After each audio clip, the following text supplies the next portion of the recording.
I was surprised when Coy invited me to cover this story on the development of a technology, from concept to prototyping to the product rollout. I think her goal was to really provide accurate information to counteract misinformation that typically will flood media. And I admired her commitment to transparency and found it intriguing that this project wasn't solely focused on prevention, but was fundamentally about rethinking how we address violent offenders. Given what Coy had been through, it didn't shock me that she wanted to focus on violent offenders. But the way she framed this project, it wasn't about the law. It was clearly about something much deeper.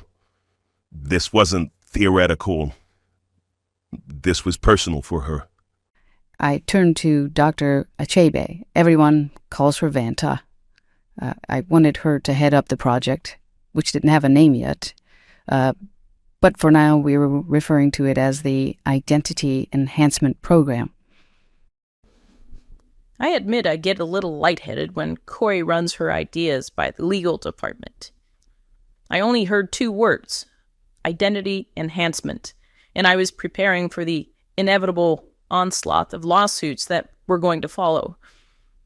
If what I heard through the internal whisper stream here in corporate, if that was true, this project would be dead on arrival as long as I headed up the legal division. The crime data patterns that we examined showed that 93% of violent crimes occurred between 2 a.m. and 6 a.m. So that was our starting point for this project. Most violent crimes occurred during this narrow window, and the question became, how could we meaningfully use that information and that data to help us identify violent criminals? So you see our challenge. Determining the technology or concept to develop to tackle that issue was pretty complicated, and we didn't even have a viable concept yet. We were lost and more than a bit stressed. Yeah, let me tell you, I drank a lot of Guinness, man. Oh, Vanta and I brainstormed for months, but everything, wearable warning systems, tracking technologies, behavioral indicators, all of that just sort of collapsed under their own weight. We weren't just running out of ideas, we were running out of time to prove that this concept was viable. God, I remember sitting there and I was so dejected. I was just watching this, the evening, the encroaching darkness, closing in on me like this clumsy metaphor for my failure on this project. And I started to see these little tiny sparks of light in the darkness, just one by one, pop, pop, pop. And I didn't make the connection immediately, but the glow of those fireflies reframed everything. I had been so trapped in just this conventional thinking about what this technology had to be that I hadn't considered this most elegant solution, using light as a deterrent.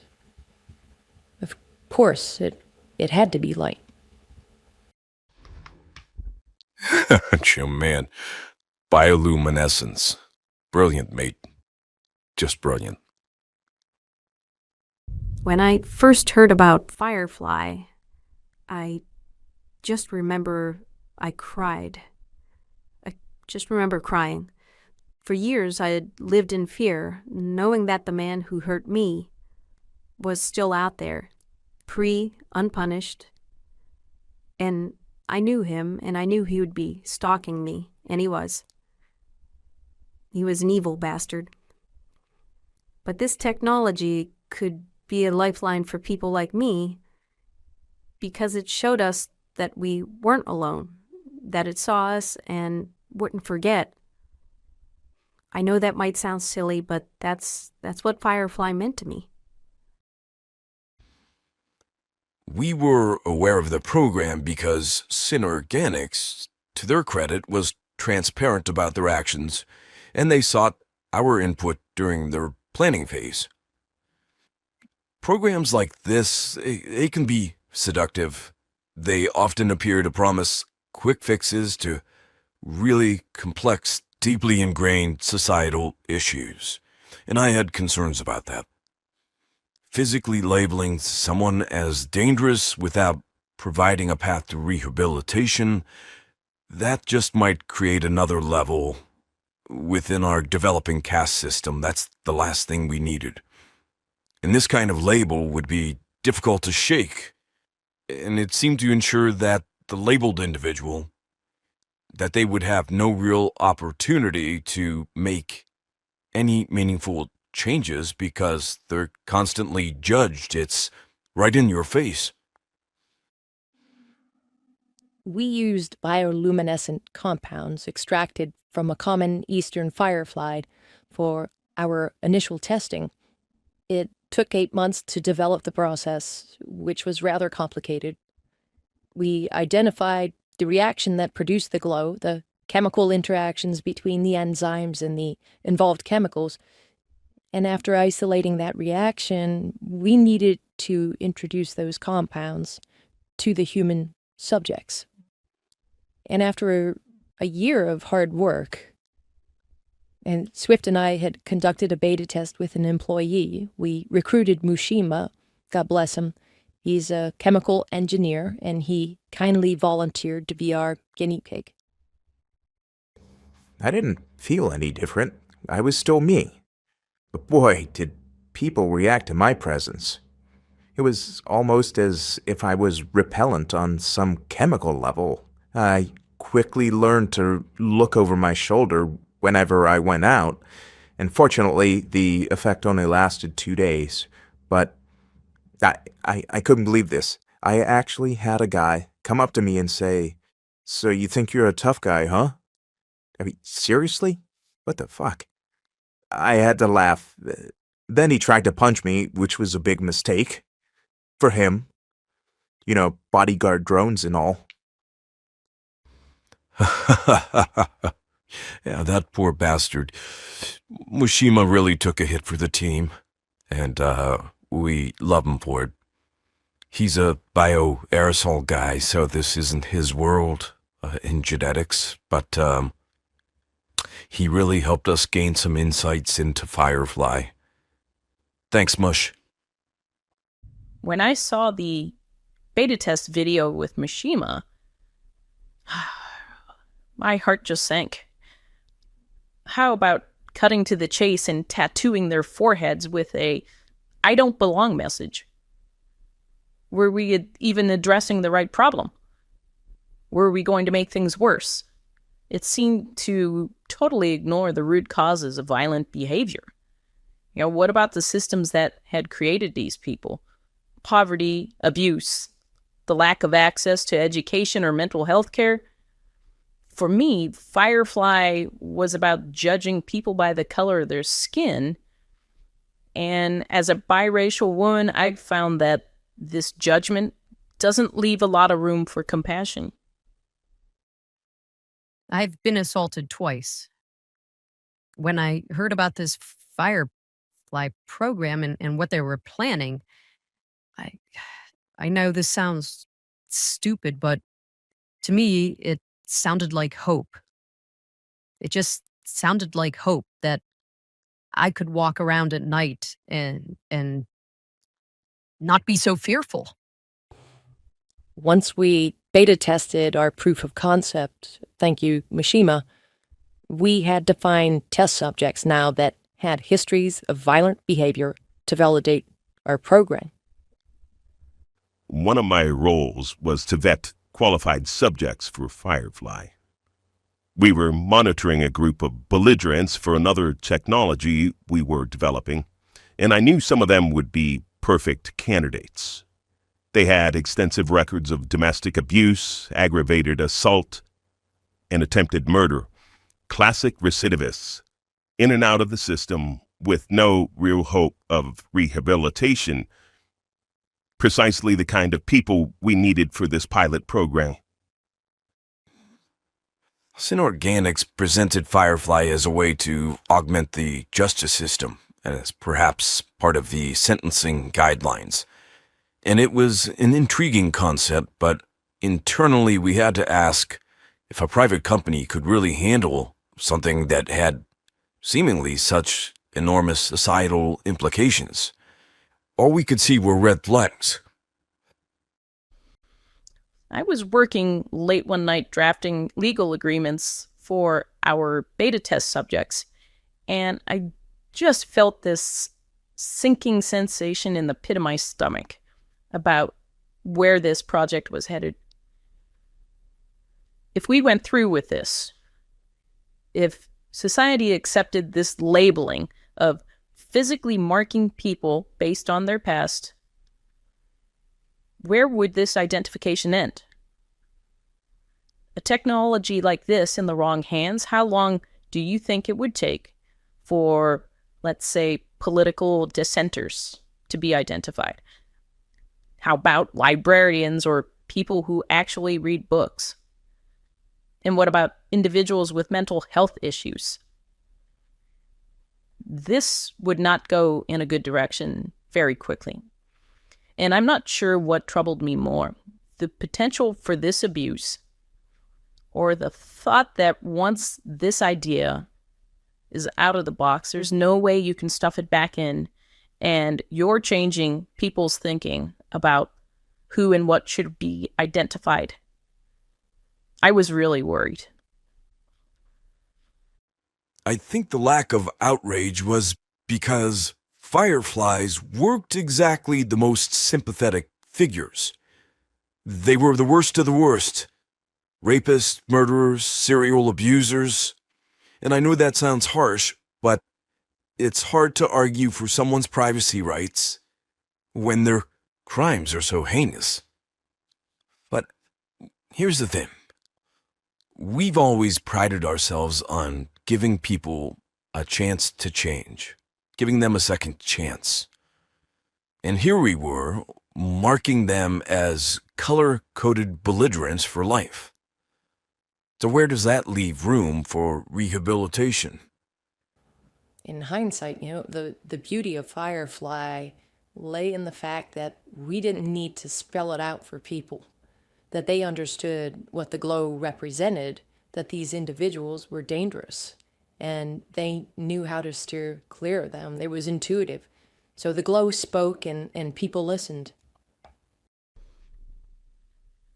Vanta pitched this concept to the district attorney's office of using Firefly, and there was some discussion about incorporating the technology into criminal sentencing for violent offenders. Obviously, I was opposed to all of this. However, in the midst of that campaign, in those negotiations, one of Koi's chief rivals in the tech industry took to social media to express his concerns about Koi and her alleged empire of sin and evil. And at that point, the Justice Department withdrew its support that same week. And that PR campaign really sparked a shift in public perception regarding our work and what SynOrganics stood for. And I have to be honest, I felt a sense of relief because that smear campaign, what they were doing was accomplishing something I couldn't, which was to kill this project. I was the first to call SynOrganics' actions reckless, and I'm talking across the board. They have a history of this. I run a tech company, a very successful tech company, better than Koi's company, and I can tell you that we are responsible in everything we do. I want to know on her end who decides who qualifies for this genetic augmentation thing. What criteria are they using, and who is holding them accountable? Labeling predators or rapists might sound like it's a reasonable idea, at least on paper, but in practice, it's a dangerous overreach. I've already met with a coalition of senators to demand action, not to just shut down this program, but to investigate SynOrganics, their business practices. I've heard from reliable sources that they've been using children to test vaccines. Can you believe that? That's just not right. What else are they doing behind closed doors? What else are they doing that we can't see? The public deserves to know, and that's why we need Congress to step up and investigate SynOrganics now. Look, all of us here know who McDonnelly is and his buddy Senator Hanna, and they're just always spewing shit. And we don't take them seriously. You know, it's just noise to filter out, and we just keep our heads down and we work. We just keep developing solutions. That's what we do at SynOrganics. Anais approached me with her concerns. I realized we might not have fully understood the social dynamics, I guess, of what we were unleashing. Yes, the offenders themselves seemed to laugh it off, but some of them even were reveling in the attention, like that their notoriety was bringing them. I remember reading one even add his own line of bobblehead dolls and a 6-figure deal with Mattel for an action figure. But you could tell that some of them did not quite grasp that this was permanent, even though they signed the waiver and it was explained to them, but they viewed this scarlet letter as a badge of defiance at some point, and it was almost this tribal reaction that blinded us. We had actually made them a tighter-knit group that took on this me against the world attitude. I'd like to know how many of these Firefly critics have ever been afraid to walk alone at night or have ever been assaulted. You know, have they ever wondered if that person staring at them was a rapist or someone who might assault them? And that person who wants to buy them a drink, can you trust them? Knowing that someone has a violent background, that's a big win. And knowing that these violent people are out there, I feel like I can breathe a hell of a lot easier. Thank you, Firefly. Thank you, SynOrganics. The honeymoon lasted about 2 weeks. And what was revealed were these unanticipated consequences that just raised questions. Were we solving a problem or creating a new one? Prevention seemed to be paving the way for violence. It was almost as if by identifying violent offenders, that gave people the license to take matters into their own hands. And here's a very sad example of this. A man who had just been released from prison, time passes, he's turned his life around, he's gotten married, had his first child, found a new job, and he was chased down and beaten to death because people made an assumption he was glowing and he was up to no good. Preventing violent crime, oddly enough, only seemed to be breeding more violence. We were perplexed. That Firefly really opened up a can of worms because it was such a complex, morally, initiative. You could tell we were hitting a nerve. Obviously, these were with the individuals who had a past, and some of them wanted to continue with that violent past, and others had moved on and gotten their life together, and they saw the unfairness, which makes sense. And then on the other side, you've got victims who are thanking their personal gods because now there's a visual deterrent. So there are no easy answers, and you're always going to have critics, and we're used to that. I get the whole stigmata thing, the argument that they throw out. But what about me? I was the one rigged. Do you understand the kind of stigma that carries? Do you think the fools who claimed I somehow caused this by how I dressed would get them? I never hurt anyone. They did. If these monsters experienced what I went through, they'd fucking understand. Here's the thing. Once you've labeled someone by altering their physical appearance, you have essentially cast them out of society. Jobs, housing, relationships, that's all gone. And the stigma that follows them, that's forever. So even if they've served their time, even if they've shown genuine remorse, it's almost irrelevant. And I think to some people, that approach came across as just being a little too vindictive. I interviewed a career criminal who was pardoned for a violent crime against a black teenager.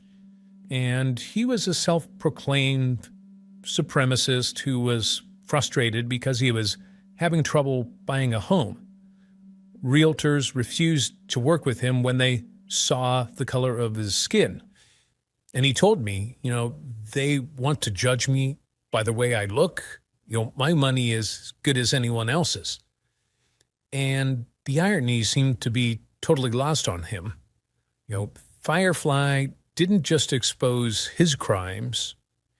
It forced him to experience the same kind of judgment and exclusion he had spent a lifetime cultivating and practicing on other people who didn't look like him. And I think there's a benefit to this that we need to consider.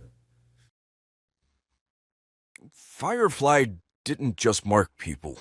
It defined them. Once you glow, you're no longer a person. You're a warning, a danger, another mistake waiting to happen. One man told me, he said, what's the point of applying for a job? Because the glow speaks for me before I can. And he wasn't wrong. Society didn't see fireflies as people trying to rehabilitate themselves. They only saw threats. It wasn't just a warning. It was a sentence, a life sentence. How can anyone hope to rebuild their life with that kind of judgment? How many times do you have to be refused service just because of the way you look? How many times do you have to stand on a street corner and watch people crossing the street to avoid you because they fear you and they don't even know you? Firefly taught us a great deal. Maybe it was too much, too quickly. But with what we learned, it set the stage for something much bigger.